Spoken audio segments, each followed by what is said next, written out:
नमस्कार दोस्तों, मैं हूं नीलम सिंह। आप देख रहे हैं नेताजी.live। जैसा कि आप जानते हैं, हमारे इस चैनल के माध्यम से हमारी ये कोशिश होती है कि हम आप तक आपके पसंदीदा नेताओं के दिए गए वक्तव्य और भाषण को आप तक पहुंचाएं, वो भी असंपादित। भारत जोड़ो यात्रा के संयोजक योगेंद्र यादव ने पत्रकारों से रूबरू होते हुए 2024 में लोकसभा चुनाव के बारे में बातचीत की। आइए देखते हैं हमारे चैनल नेताजी.live में। और मेरी उम्मीद है कि हर भारतीय जो कि इस देश में न्याय चाहता है, चाहे वो आरक्षण का समर्थक है, चाहे वो आरक्षण का विरोधी है, अगर वो ईमानदारी से इस देश में न्याय चाहता है तो जातिवार जनगणना का समर्थन करेगा। क्योंकि अब ऐसा एक बन गया है कि केवल जो रिजर्वेशन के समर्थक हैं वो कहते हैं जातिवार जनगणना करो, विरोधी कहते हैं मत करो। तो मैं विरोधियों से बात कर, समर्थकों से तो क्या बात करूं, जो रिजर्वेशन के विरोधी हैं मैं उनसे कहना चाहता हूं, रिजर्वेशन के विरोध में आपका तर्क क्या है? तर्क ये है कि देखो, जाति के आधार पर रिजर्वेशन मत दो, क्योंकि इस देश में अमीर गरीब की स्थिति है, केवल जाति पे निर्भर नहीं करती। अमीरी गरीबी को देखो, केवल जाति के आधार पे मत करो। ये तर्क है ना। अब और दूसरे लोग कहते हैं नहीं, जाति बहुत बड़ा कारक है। इसका फैसला कैसे होगा? इसका फैसला हम आपस में कुश्ती करके तो नहीं कर सकते ना। इसके लिए हमें आंकड़ों की जरूरत है। जातिवार जनगणना ही एकमात्र तरीका है जिससे हम आंकड़े ला सकते हैं, जिसके आधार पर हम फैसला कर सकते हैं कि इस देश में जातिवार आरक्षण जारी रहे या ना रहे। सुप्रीम कोर्ट ने मंडल वाले अपने फैसले में, जिसको इंदिरा साहनी जजमेंट बोला जाता है, उसमें सुप्रीम कोर्ट ने कहा था कि हर 10 साल के बाद आप देखिए कि कौन जाति ओबीसी में बने रहने के लायक है, कौन जाति ऊपर उठ गई है जिसको ओबीसी की लिस्ट से बाहर निकालना चाहिए। आज तक किसी ने नहीं किया। वो कैसे होगा? जातिवार जनगणना से होगा। जातिवार जनगणना का मतलब क्या है, मैं अधिकांश पढ़े लिखे लोगों को भी पता नहीं होता। जातिवार जनगणना का मतलब ये नहीं है कि हम केवल ये जानकारी प्राप्त कर लें कि किस जाति की आबादी कितने प्रतिशत है। ये जातिवार जनगणना नहीं है। जातिवार जनगणना का मतलब है कि किस जाति की शैक्षणिक, आर्थिक, सामाजिक स्थिति क्या है। मतलब आपको सेंसस की जितनी भी सूचना है वो आज आपको अनुसूचित जाति और जनजाति के लिए मिलती है। आप जानना चाहें कि 4 व्हीलर जितने लोगों के घर में हैं उसमें अनुसूचित जाति के कितने हैं, अनुसूचित जनजाति के कितने हैं, कांकेर में कितने हैं, सरगुजा में कितने हैं, ये सूचना आपको मिल सकती है। लेकिन आपको ये सूचना नहीं मिल सकती कि ओबीसी की 3 अलग अलग अगर जातियां हैं उनकी क्या स्थिति है, ये सूचना आपको नहीं मिल सकती। तो ये जो जातिवार जनगणना जिसको बोला जाता है वो सचमुच एक्सरे है। वो आपको ये बताएगा किस जाति के कितने लोग मैट्रिकुलेट हैं, कितने लोग ग्रेजुएट हैं, कितने लोग अनपढ़ हैं, किस जाति के कितने लोगों के पास 2 व्हीलर है, किस जाति के कितने लोगों के घर में चूल्हा है, कितने के घर में गैस है, कितने के घर में इलेक्ट्रिसिटी है, किसके घर में नल है, कितने का घर पक्का है, कितने का घर कच्चा है। ये इस सूचना का नाम है जातिवार जनगणना। और ऐसी सूचना अनिवार्य है। केवल एक वाक्य कह के बात को समाप्त कर देता हूं। दुनिया में कहीं भी अगर आपको किसी भी वर्ग के साथ कोई भी नीति बनानी है, उसको आरक्षण देने की, प्रेफरेंशियल ट्रीटमेंट देने की, कोई कोटा देने की, स्कॉलरशिप देने की, उसका पहला कदम होता है कि आप उसकी गिनती करते हैं। दुनिया में कहीं भी ये संभव नहीं है, दुनिया में कहीं नहीं होता। आप महिलाओं के लिए मान लीजिए कहते हैं महिलाओं के लिए इतने प्रतिशत आरक्षण, तो 2 आपके पास आंकड़े होने चाहिए कि देश में महिलाएं हैं कितनी और जिस चीज में मैं आरक्षण दे रहा हूं उसमें महिलाओं की क्या स्थिति है। ये 2 चीज होने के बाद आप तीसरी बात कह सकते हैं इसलिए उन्हें आरक्षण है। भारत दुनिया का ऐसा अनूठा देश है जिसने 35 साल से ओबीसी नामक वर्ग के लिए आरक्षण, कानूनी आरक्षण की व्यवस्था कर रखी है और 35 साल से उनकी गिनती नहीं की। कोई कहता है 52%, कोई कहता है 44%, कोई कहता है ओबीसी तो बहुत आगे बढ़ गए भाई, कोई कहता है उनकी हालत तो दलित से भी बदतर है, और पूरा देश कोई आंकड़े इकट्ठे नहीं करता इसके बारे में। तो मैं केवल ये कहता हूं कि आंकड़े इकट्ठे करने पे क्या ऐतराज हो सकता है, मेरे को तो आज तक समझ नहीं आया। कोई व्यक्ति ईमानदारी से बहस करके मुझे 5 मिनट में समझा दे कि आंकड़े इकट्ठे करने में फला ऐतराज है। मैं तो समझता हूं कि बिल्कुल न्यूनतम अनिवार्य शर्त है इस देश में कुछ भी करने की। बात कही कि असाधारण इस मायने में है कि इस चुनाव का महत्व ऐतिहासिक है। हर 5 साल बाद चुनाव होते हैं, लोकसभा का चुनाव हमेशा बहुत बड़ी चीज होती है, प्रधानमंत्री चुने जाते हैं, देश की अगली सरकार चुनी जाती है, लेकिन इस चुनाव का महत्व उससे भी ज्यादा है। साधारण शब्दों में कहने के लिए मैं उसे इस तरह से पेश करता हूं कि आप यूं समझ लीजिए कि भारत की संविधान सभा का चुनाव हो रहा है। हो नहीं रहा, संविधान इसके आधार पर तय नहीं होना चाहिए, लेकिन जो राजनीति खेली जा रही है, ये जो 400 पार के नारे हैं, इसके पीछे की जो नियत है, 10 साल में जो कुछ देश में हुआ है, हो ना हो, ये इस देश के बुनियादी राजनीतिक ढांचे को बदलने की तैयारी हो रही है। और इस देश के 3-4 सिद्धांत जो हमेशा सर्वमान्य रहे हैं, सर्वधर्म समभाव, जिसको अंग्रेजी में लोग सेकुलर बोल देते हैं,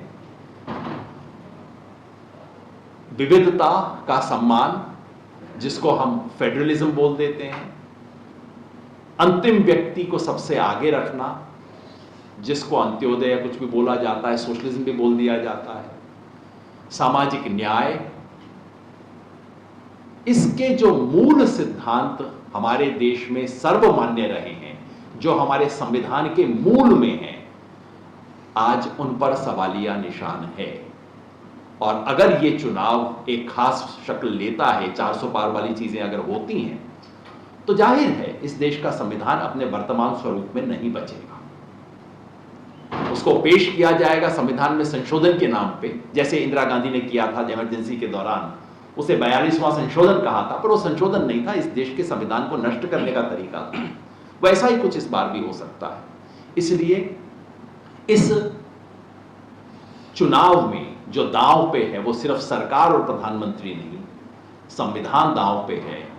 इस देश के जो मूल्य हैं वो दांव पे हैं, लोकतंत्र दांव पे है, भारत का स्वधर्म दांव पर है। इसलिए ये बहुत असाधारण चुनाव है। असाधारण एक दूसरे मायने भी है, मैंने कहा प्रक्रिया के अर्थ में। इस देश में चुनावी प्रक्रिया ऊंची नीची होती रही है, कई बार चुनावी प्रक्रिया पे सवाल भी उठे हैं, और कई राज्य स्तर पे चुनाव ऐसे हुए हैं जिनके बारे में आज भी आप सर उठा के नहीं कह सकते कि ठीक ठाक चुनाव हुए थे।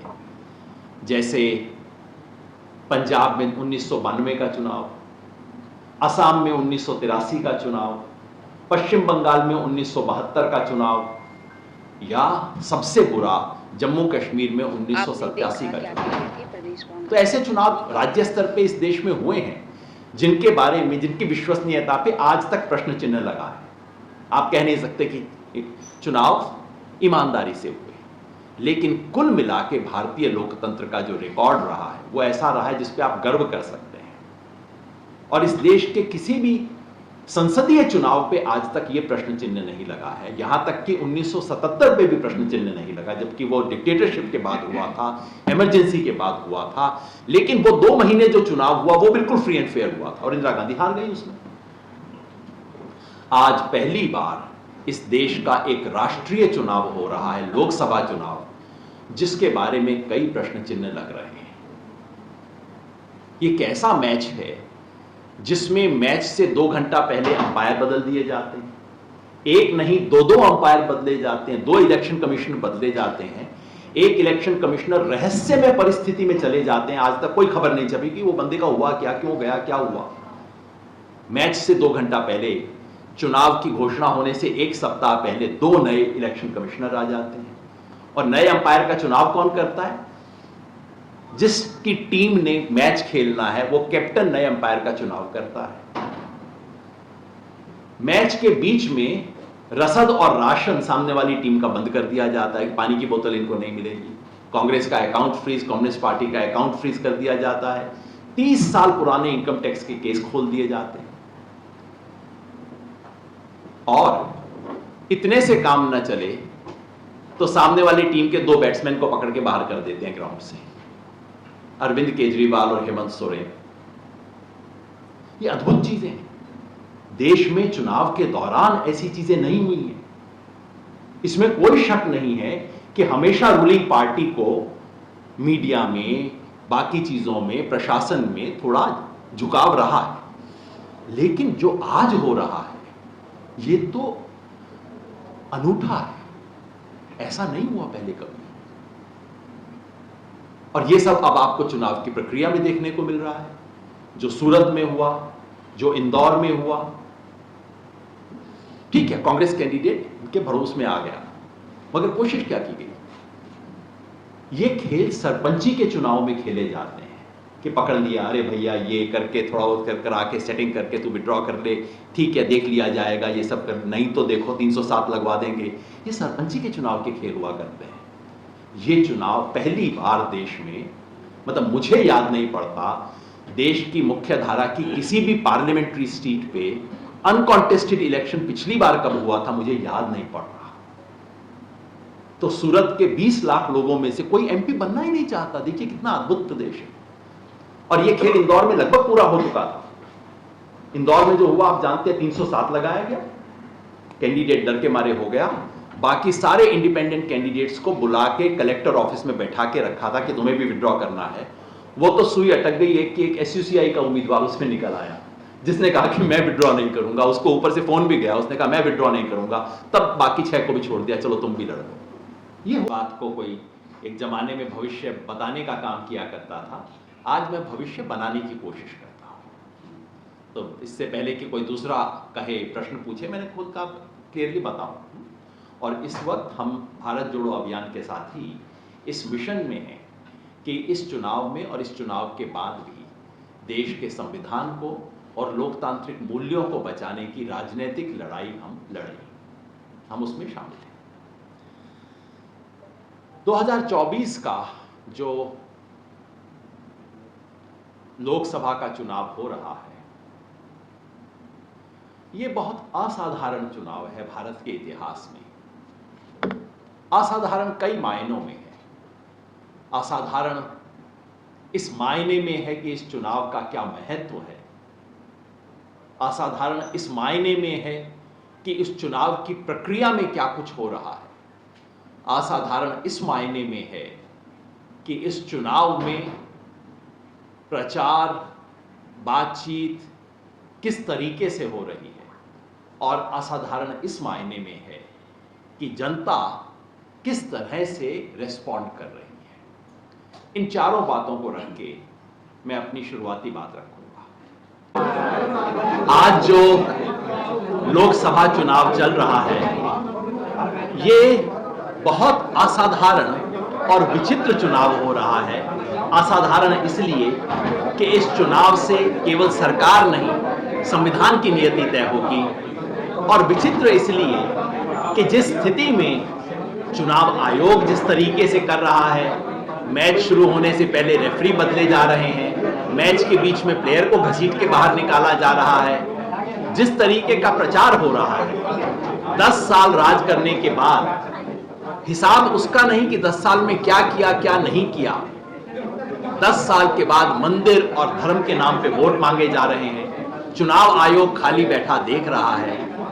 लेकिन ऐसी परिस्थिति में एक आशा की किरण है कि विपक्ष से ज्यादा जनता ये चुनाव लड़ रही है। और मैं ऐसा समझता हूं और मेरी ये आशा है कि इस चुनाव में अंततः लोकतंत्र जीतेगा। भारत की जनता, भारतीय जनता पार्टी ने पिछले 10 साल से जिस तरह से इस देश की बुनियादी ढांचे पे हमला किया है, लोकतंत्र पे हमला किया है, जो सामाजिक न्याय पे हमला किया है, उसका मुकाबला देते हुए इस देश में बदलाव होगा। 400 पार तो नहीं होगा, कहीं 2004 हो जाएगा, ऐसा मुझे लग रहा है। आपने देखा कि भारत जोड़ो यात्रा के संयोजक योगेंद्र यादव ने 2024 लोकसभा चुनाव के बारे में क्या बातचीत की। इसी तरह हमारे चैनल में बने रहने के लिए चैनल को लाइक करें, शेयर करें और सब्सक्राइब करें। नमस्कार।